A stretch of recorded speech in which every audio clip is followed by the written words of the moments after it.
जो कल पेपर हुआ था बिल्कुल वैसा ही ये भी पेपर वैसा ही है, लेकिन उसमें कुछ सवाल बेहद इम्पोर्टेंट थे, इसमें उससे भी ज़्यादा इम्पोर्टेंट है। इसका उद्देश्य केवल आपको याद करवाने का है। जब भी ये टेस्ट रिपीट होगा इसमें कम से कम 115 से ऊपर सही होने चाहिए, ठीक है। जब भी रिपीट होगा, रिपीट कभी भी हो सकता है, कोई सा भी टेस्ट बीच में, हर तरीके के टेस्ट बीच बीच में ले लिए जाएंगे, वन लाइनर भी ले लिया जाएगा, ऑब्जेक्टिव टाइप भी ले लिया जाएगा, ठीक है। उसके लिए आप अपने माइंड को तैयार रखो। ऐसा नहीं कि जी हमने तो सोचा ही नहीं था ये टेस्ट हो जाएगा। हर काम आपके सोचने से नहीं होगा, ये एक सिस्टम है, इसका तरीका है तैयारी का, ठीक है। तो इसको आपको फॉलो करना ही पड़ेगा, इससे घबराना नहीं है। ये जो भी आती है बांधा, जो नए सवाल आ रहे हैं उनको याद करिए, याद करिए। जो भी नए सवाल आ रहे हैं तो फिर उनको याद करिए। ऐसा तो है नहीं कि सारे आपके याद करे हुए आएंगे पेपर में भी। कुछ सवाल उसमें भी ऐसे होंगे जो आपको चुनौतीपूर्ण लगेंगे। चुनौतीपूर्ण का मतलब है पढ़े तो हैं आपने, लेकिन उन्हीं में से 4 में से उसका सही उत्तर छांटने में आपको परेशानी होगी। उत्तर भी उन 4 में ही होता है। आती है ऐसी समस्या, सभी के साथ आती है। तो ऐसी समस्याओं को जितने से जितना हम कम कर सकते हैं, कोशिश कर रहे हो कम करने की, आपके सामने ऐसी समस्या पेपर में ना आए, ठीक है। हाँ, तो इससे घबराना नहीं है, इसको देखो, पढ़ो, समझो इसको। पहला प्रश्न है इसका, मॉडल पे टेस्ट पेपर नंबर 6 है, वीरभूमि किस लिए प्रसिद्ध है? उत्तर लिखा हुआ इसका टेराकोटा मंदिर के लिए। बोर्ड पे आप देख सकते हैं, ये टेराकोटा की मूर्तियां हैं सभी जो हस्त निर्मित हैं। आपने देखी भी होंगी, बिकती रहती हैं बाजारों में टेराकोटा के। अब ये तो है मूर्तियां, इनसे संबंधित इन्हीं मूर्तियों से टेराकोटा के मंदिरों का भी निर्माण कर लिया। जैसे उनकी दीवारों पर इसी प्रकार के टेराकोटा को क्या है, चिपकाया हुआ है। टेराकोटा कोई नई पद्धति नहीं है, टेराकोटा प्रागैतिहासिक काल से चलती आ रही है। उसमें मृदभांड मिले हैं, वो किसके मिले हैं? टेराकोटा के ही मिले हैं। तो ये नई तो पद्धति है नहीं। अब इस प्रकार के कलाकारी से लोगों ने क्या है, मंदिरों की दीवारों को सजा दिया। ऐसे मंदिरों को क्या कहा गया? फिर टेराकोटा मंदिर कहा गया। अब यही तो यहाँ कह रहा है, वीरभूमि किस लिए प्रसिद्ध है? टेराकोटा मंदिरों के लिए प्रसिद्ध है, जिनकी दीवारों पर इस प्रकार के इन्होंने कारीगरी की हुई है, या चिपकाए हुए हैं ये। इसमें थोड़ा सा लिख लीजिए, पीछे नंबर डाल करके लिख सकते हैं, नंबर 1 सवाल का।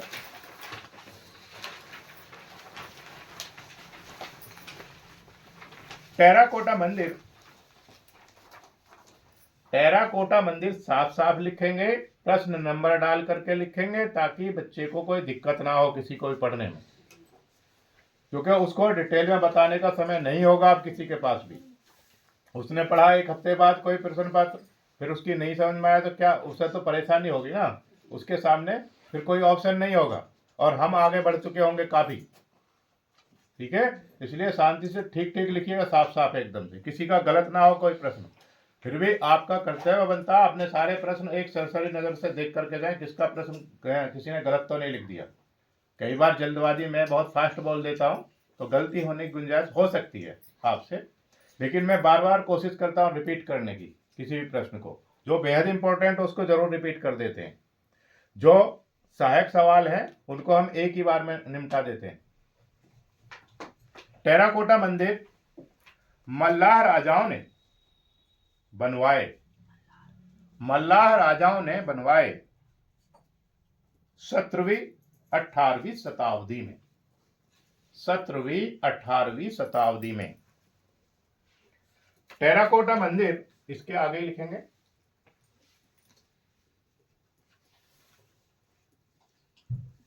देखिए, ये जो है ये बनाने बेहद आसान है। स्कूल में, हमारा स्कूल जो है उसमें अपने ये 9th और 10th के बच्चों से बनवाए थे। इसके वो आ जाते हैं, फर्मे आते हैं बने बनाए, कोई बहुत ज़्यादा हार्ड काम नहीं है। आप इनको आसानी से उन फर्मों में मिट्टी डाल करके आराम से बना सकते हैं, और इनको पेंट कर सकते हैं। मेरे पास स्कूल में रखे हुए हैं, जो बच्चों को दिखाने के लिए और बच्चों से ही बनवाए थे। एक प्रतियोगिता हुई थी 2016 में, जिसमें प्रथम स्थान प्राप्त किया था बच्चों ने, तो वो अभी मेरे पास रखे हुए हैं। अच्छा काम किया था। सर एक बार दिखाने के लिए। अच्छा। टेराकोटा मंदिर झारखंड में मलूटी में भी देखने को मिलते हैं। मलूटी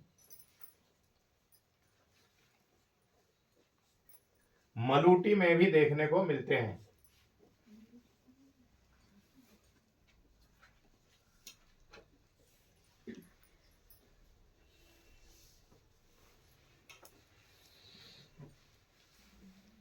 अगली लाइन से लिखेंगे, इंपॉर्टेंट सवाल है। टेराकोटा इटालियन शब्द है।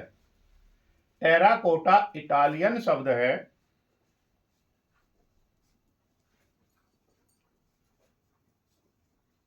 इसे पकाई मिट्टी, कहां पर पढ़ा था यह शब्द? हाँ, प्रागैतिहासिक काल में मोहनजोदड़ो में पढ़ा था। पकाई मिट्टी या सिरेमिक कला भी कहते हैं।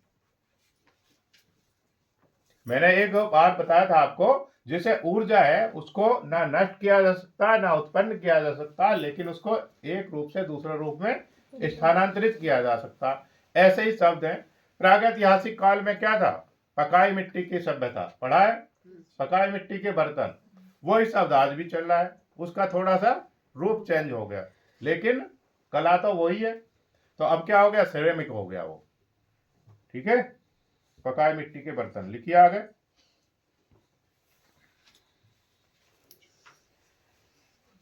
लिखिए, मौलाला गांव में ओ ले आ। मौलाला गांव राजस्थान, कहां पर है ये? राजस्थान में।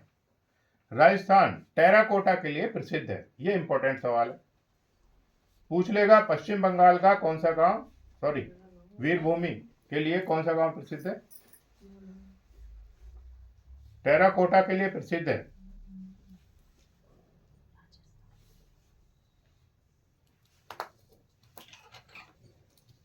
अगली लाइन से लिखेंगे इसी में, पश्चिम बंगाल के विष्णुपुर को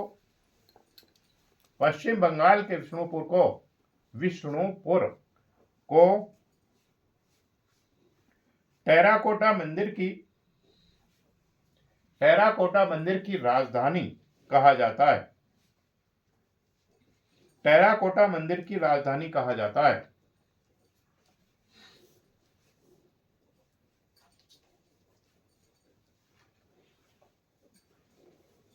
एक सवाल यहां से आ जाएगा। ठीक है भाई, आगे लिखेंगे। दूसरा सवाल है, इंडो आर्य कौन सी भाषा बोला करते थे? संस्कृत। अशोक ने किस बौद्ध संगति का आयोजन किया? तीसरी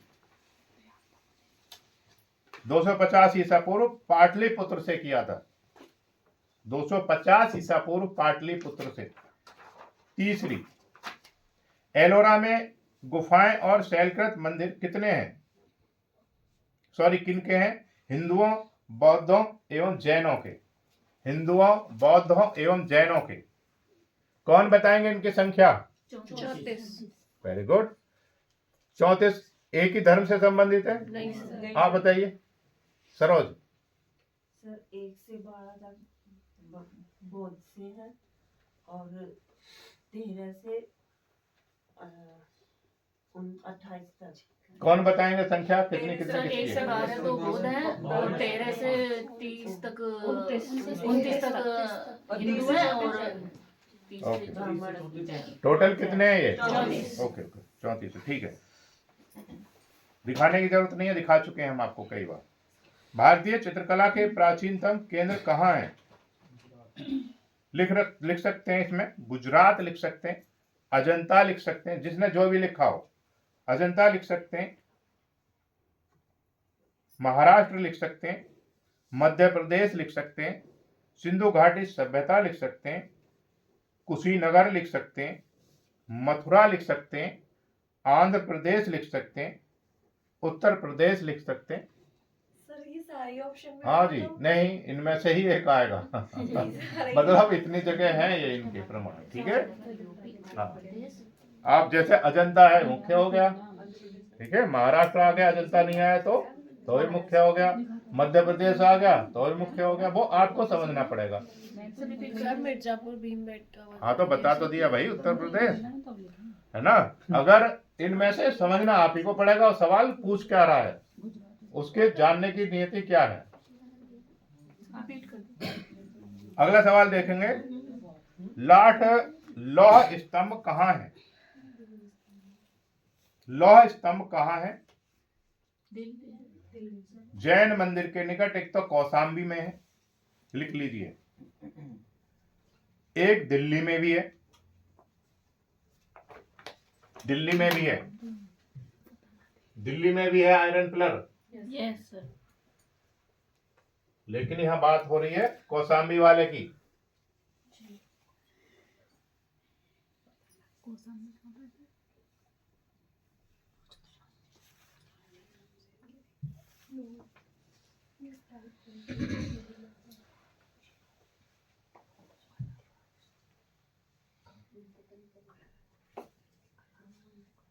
ये है कौशाम्बी वाला, ठीक है भाई। ये हो गया कौशाम्बी वाला। और दिल्ली वाला ये है, मुझे लग रहा दिल्ली वाला ये है ना। हाँ ये दिल्ली का, ये दिल्ली वाला है, ठीक है। दोनों अलग अलग हैं। वो किस, ये आयरन का बना हुआ, वो किसका बना हुआ, वो पत्थर का ही बना हुआ। इसीलिए उसे लौह की जगह लाठ भी बोलते हैं। लाठ, लाठ लौर, इसमें लाठ लौर लिखा होगा पेपर में, लाठ लौर लिखा हुआ ना। तो ये दो है, इनमें अंतर है। लाठ लौर है तो समझो कौन कहाँ का है, कौशाम्बी का है। लौह स्तंभ बोलता है तो कहाँ का है। हमारा दिमाग तुरंत उस शब्द के बाद ही वहां पहुंच जाना चाहिए।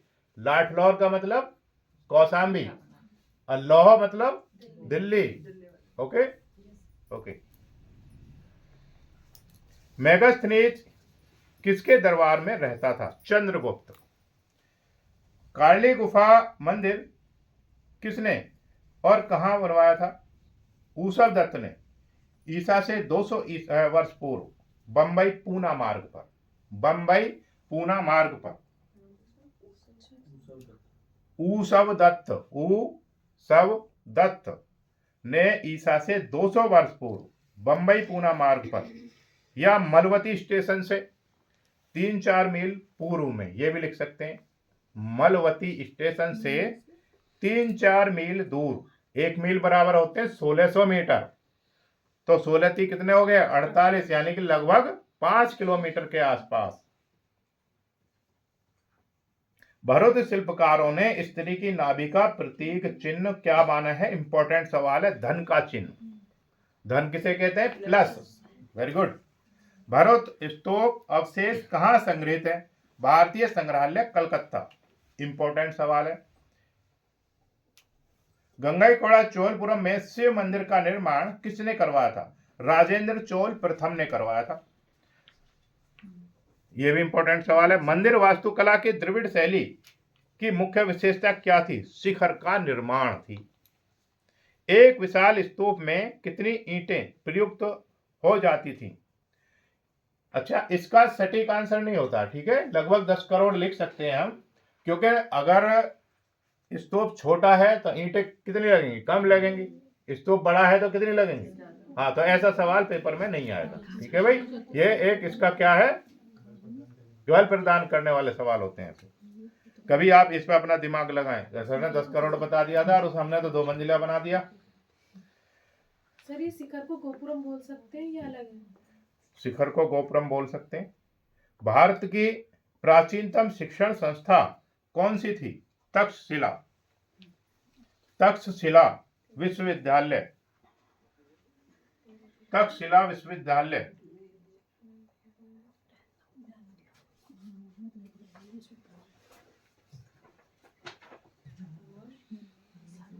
अच्छा, आयरन पिलर की विशेषता क्या थी अंकित? इस पर आज भी जंग नहीं लगा। जंग रो दिए, पता नहीं कौन सी टेक्निक उन्होंने लगाई।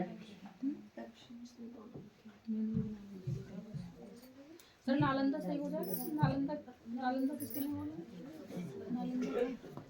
तक्षशिला और नालंदा तो दोनों तक्षशिला अलग है, नालंदा अलग है। अलग है पर एक ही टाइम की। ये है तक्षशिला विश्वविद्यालय।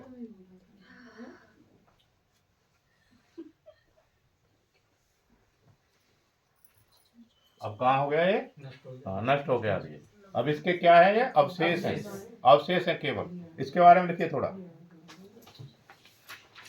सर इसमें नालंदा भी आ सकता है? नहीं, इसमें देखिए तक्षशिला विश्वविद्यालय में, तक्षशिला विश्वविद्यालय में भारत, चीन, कॉमा लगाइए, सीरिया, ग्रीस और बेबीलोनिया के छात्र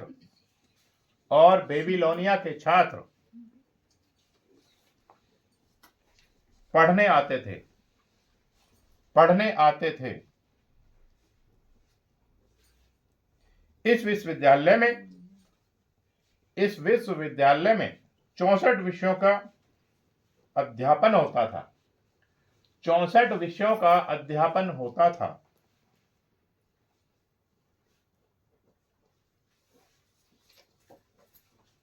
अगली लाइन से लिखेंगे, ये इंपॉर्टेंट सवाल है। चाणक्य और पाणिनि ने भी, चाणक्य कौन थे? किसका उदाहरण है चाणक्य? कुशाग्र बुद्धि जो पुरुष है वो किस श्रेणी में आते हैं? सर उसमें इसमें सर भद्रपुरुष में नहीं सर, आदर्श मानव के रूप में भद्र पुरुष में भद्र पुरुष में ही है। 106 अंगुल। 106 अंगुल। कौन से पुरुष? भद्र पुरुष। अच्छा, सर कुशाग्र। भद्रपुरुष में तो कुशाग्र बुद्धि में आते हैं। चलिए, 64 विषयों का अध्यापन होता था, लिख दिया। चाणक्य और पाणिनि ने भी इस विश्वविद्यालय से शिक्षा प्राप्त की थी। और पाणिनि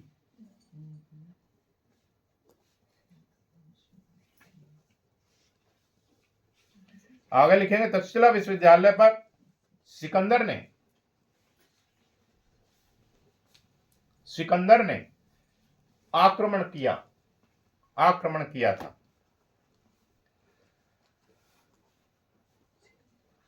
अब ये समझ सकते हैं कि जो भारत की शिक्षा थी पहले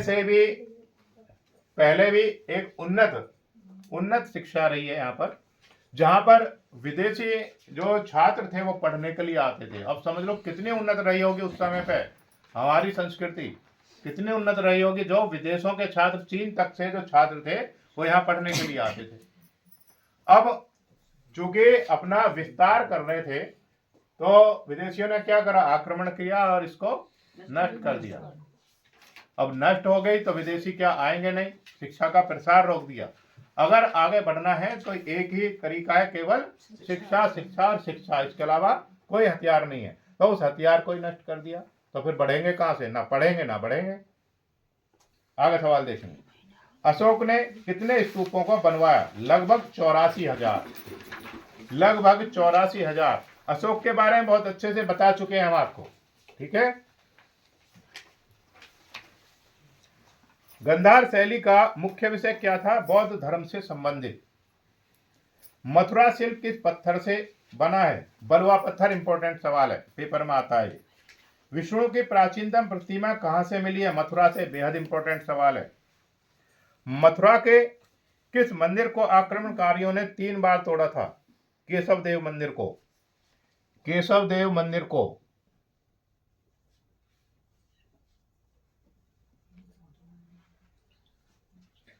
मामल्लपुरम की सबसे आश्चर्यजनक मूर्ति कौन सी है? भागीरथ की तपस्या करते हुए 98 फीट लंबी और 43 फीट चौड़ी है। 98 फीट लंबी और 43 फीट चौड़ी है। 98 into 43 feet.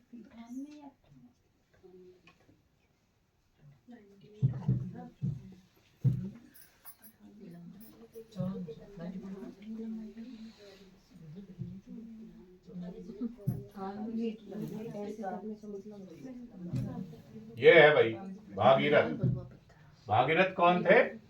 भागीरथ थे जो गंगा को पृथ्वी पर लाए थे।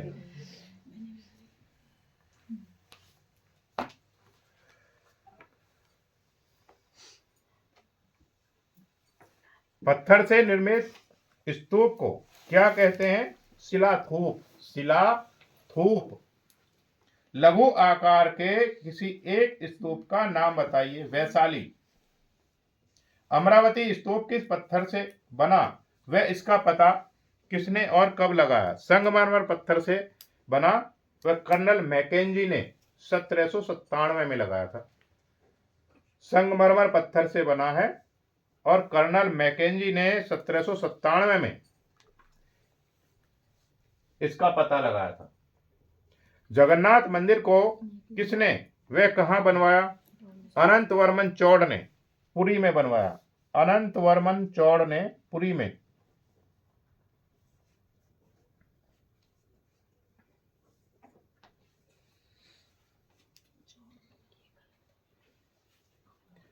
खपड़ा खोड़िया नामक नाम की प्राचीन गुफा कहाँ है? काठियावाड़ के जूनागढ़ में है। काठियावाड़ के जूनागढ़ में है। किसी ने गुजरात लिखा तो सही कर देंगे उसका भी। गुजरात में ही है। काठियावाड़ के जूनागढ़ में है। गुजरात भी लिखिएगा। भुवनेश्वर के पास 66 गुफाएं किस नाम से जानी जाती हैं? उदयगिरी, खंडगिरी और नीलगिरी। उदयगिरी, खंडगिरी और नीलगिरी।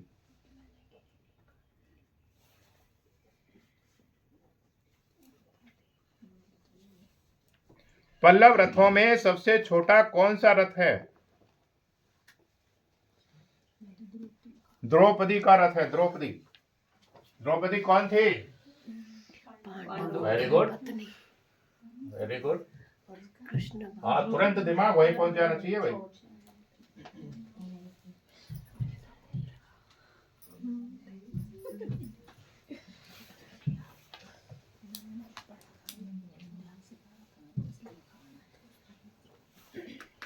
ये देखो द्रौपदी का रथ।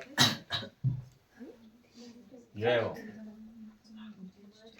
यही है द्रौपदी रथ। इसका नाम ही द्रौपदी रथ है, लेकिन ये विष्णु का मंदिर है लग रहा है मुझे। ठीक है, नाम ही इसका द्रौपदी रथ है। ये छोटा है। दूसरा अधूरा है। अधूरा इसलिए था जिन्होंने बनवाए थे, हाँ, वो मर गए थे, इसलिए काम अधूरा ही रह गया है। छोटा है ये। पल्लव रथों में सबसे छोटा रथ कौन सा है? द्रौपदी का रथ। सॉरी, दुर्गा को समर्पित है ये, विष्णु को नहीं है। लिख लीजिए इसको, दुर्गा को समर्पित है। महाबलीपुरम में है ये। ठीक है, लिख लो इसको, महाबलीपुरम में है। विजयनगर का सबसे भव्य मंदिर कौन सा है? पंपापति। पंपापति। कौन कौन सी आकृतियां बनाकर बुद्ध की पूजा की जाती है? लिख लीजिए, बोधि वृक्ष, कौमा धर्म चक्र, कौमा चौकी स्तूप, चौकी स्तूप, कौमा छत्र, कौमा पादुका, कौमा चरण चिन्ह। अगेन, बोधि वृक्ष, धर्म चक्र, चौकी स्तूप, छत्र, पादुका, चरण चिन्ह। अगला सवाल है 30 नंबर। सम्राट अशोक के पिता तथा पुत्री का क्या नाम था? पिता कौन थे? बिंदुसार। पुत्र था महेंद्र और पुत्री का नाम था संघमित्रा। कहां पर भेजा था संघमित्रा और महेंद्र को? श्रीलंका। किस लिए? इसलिए बौद्ध धर्म के प्रचार के लिए। पता नहीं कहां सिगरिया में पहुंच जाते हो।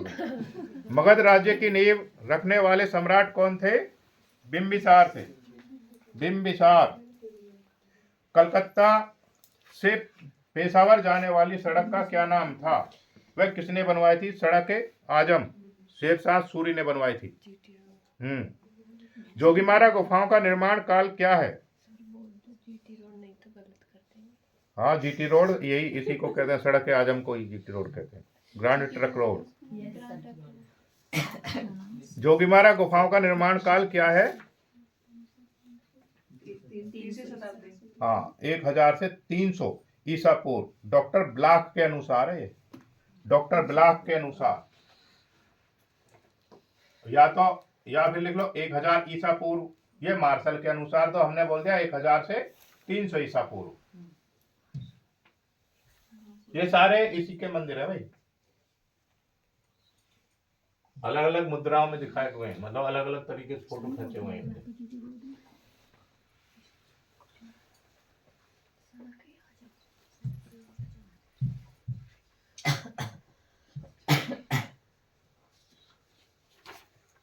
ये है भाई जोगीमारा केव्स, ये तो आप देख चुके हैं, इनके बारे में बहुत अच्छे से पढ़ भी चुके हैं, पढ़ चुके हैं ना, वेरी गुड। अच्छा, तो आप बताओ पूनम, पढ़ चुके हैं तो जोगीमारा गुफाओं को जोगीमारा गुफाएं क्यों कहते हैं?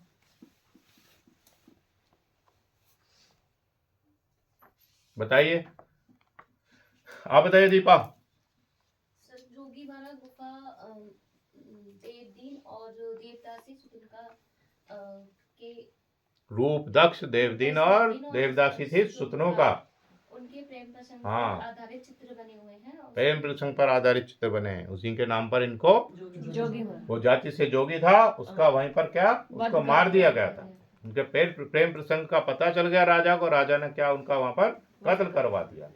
उसी के नाम पर उस गुफाओं को जोगीमारा गुफाएं के नाम से जाना जाता है। जोगीमारा गुफाएं सामने देखी जा सकती हैं, सीता बोगरा, जोगीमारा गुफाएं, लक्ष्मण लांगड़ा, सीता लांगड़ा, ये सब वशिष्ठ, सब इसमें ही है। ये कैसी गुफाएं हैं? ये प्राकृतिक निर्मित है या मानव निर्मित? प्राकृतिक निर्मित। हाँ, वेरी गुड, प्राकृतिक निर्मित है।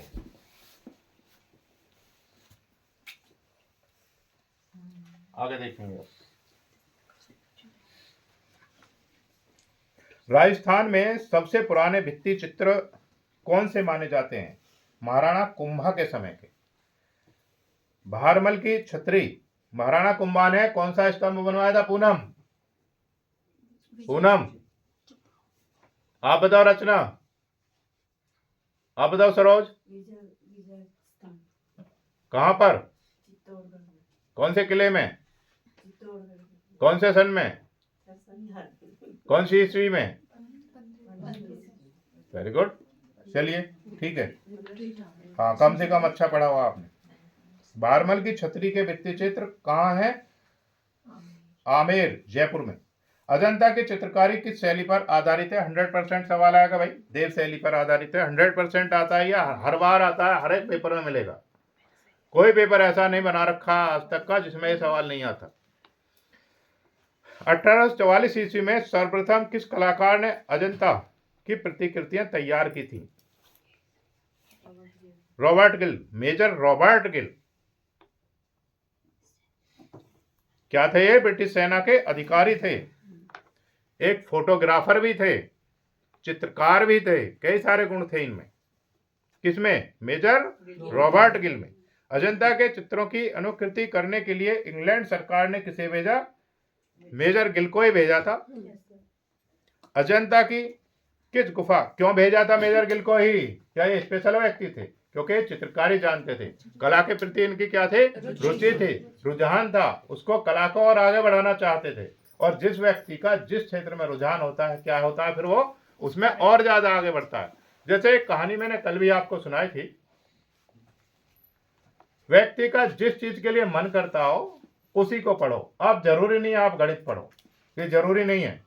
जरूरी नहीं है आप साइंस पढ़ो, बिल्कुल जरूरी है। इंग्लिश समझ में नहीं आती तो बिल्कुल मत पढ़ो। और बहुत सारे सब्जेक्ट हैं जिनमें आपकी रुचि है, आप उसमें अपना करियर बना सकते हैं। 3 इडियट फिल्म का मैं बार बार उदाहरण देता हूँ, उसमें बहुत अच्छे से समझाया है, बहुत ही अच्छे तरीके से समझा दिया है कि जरूरी नहीं है। हम क्या करते हैं, माँ बाप बच्चा तो पढ़ने में है नहीं, मैथ में उसका कोई इंटरेस्ट नहीं, लेकिन उसका दबाव बना करके उसको पढ़ाया जाता है। पढ़ तो लेता है क्योंकि वो विरोध तो कर नहीं सकता, लेकिन वो उसमें अच्छा प्रदर्शन नहीं कर पाता। वो हमेशा उसके मन में टीस रहे कि मुझे तो बायो पढ़ना था और मैंने मैथ पढ़ लिया। उसे बायो में ही बनाने दीजिए ना अपना करियर। उसको स्वतंत्र रखो, बिल्कुल। स्वतंत्र का मतलब मेरा ये नहीं है, वो जो चाहे उसको वो करने दो पढ़ाई के क्षेत्र में, जिसमें वो अच्छा करना चाहे। भाई जो जितने भी IAS PCS ये रहते हैं, अधिकारी रहते हैं, कौन से वो साइंस साइड के कौन से रहते हैं? आर्ट साइड के सबसे ज्यादा मिल जाएंगे। ठीक है, तो उन्होंने करियर नहीं बना रखा। करियर हर सब्जेक्ट में बन सकता है, संस्कृत में भी बहुत अच्छे से बन सकता है। मुझे अच्छे से याद है, जब मैंने ज्वाइन किया था तो एक JD आए थे, वो JD जो ज्वाइंट डायरेक्टर थे, वो संस्कृत ही थे। संस्कृत में भाषण भी दिया उन्होंने, बेहद प्रभावी भाषण दिया संस्कृत में। तो करियर किसमें नहीं बन सकता? हर सब्जेक्ट में बन सकता है। ड्राइंग में नहीं बनता क्या? ड्राइंग में बहुत अच्छा करियर है, अगर व्यक्ति आदमी उसमें पढ़ाना चाहे, उसको बढ़ना चाहे आगे, बहुत कुछ है उसमें। लेकिन उसको अपने जीवन का उद्देश्य बनाइए। अपने जो है बॉडी में ब्लड के तरह, जैसे ब्लड बहता है ना, उस तरीके से आप अपने अंदर उसको समाहित कर लीजिए, तब उसमें मजा है।